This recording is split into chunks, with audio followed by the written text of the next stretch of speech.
In Nigeria, banks are often seen as a pillar of trust, but recent reports have cast a shadow over this confidence. Bank fraud is becoming more prevalent in Nigeria. Fraud-related losses has raised significant concerns within the banking sector. An alarming rise in internal fraud activities is shaking up the foundation of some of the country's largest financial institutions. It is a crisis that is impacting thousands of customers who trust these banks with their hard-earned money.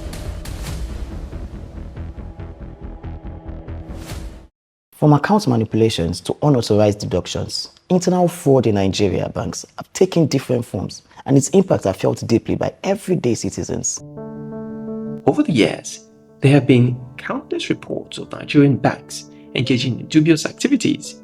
In one well-known case, a former bank staff member was convicted of siphoning millions through fictitious transactions, and in another, high-ranking executives faced allegations of manipulating accounts to cover up losses, jeopardizing the bank's stability and public trust. Following serious allegations of mishandling funds, some of the bank directors have come under fire for allegedly defrauding shareholders and customers alike. Customers have flooded social media with complaints. On Twitter, posts and comments reveal a disturbing pattern.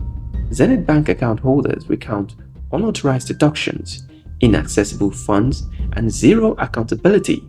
The bank's comment section is filled with customers' grievances, each one a testament to the financial stress and uncertainty this has caused. It's clear that Nigerian banks, including Zenith, are facing a crisis of accountability. But what can customers do when the very institutes that they trust seem complicit?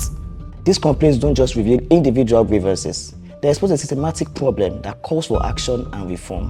While the Central Bank of Nigeria has taken steps to address these concerns, including issuing fines and reinforcing internal controls, the problem persists.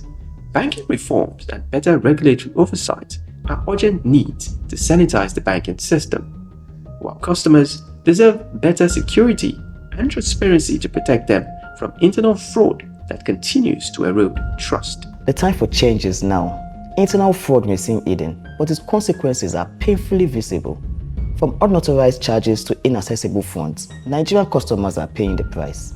It's time for banks to prioritize customer security over profits and rebuild the trust that has been broken. Until true reforms is achieved, Nigerian bank customers may continue to feel that the system intended to protect them is failing them. And until then, these stories will continue to echo, each one a call for justice, accountability, and change.